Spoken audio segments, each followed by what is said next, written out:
الله نبی له صحابي راغله دا الله نبی نحن ناكل ولا نشبع من خوراکو خمړی ګونو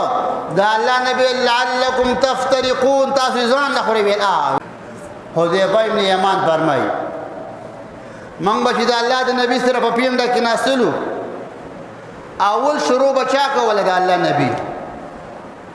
مړی بچا شروع کوله الله نبی وسم نس پکار دا پینده کې تاسو مشر دی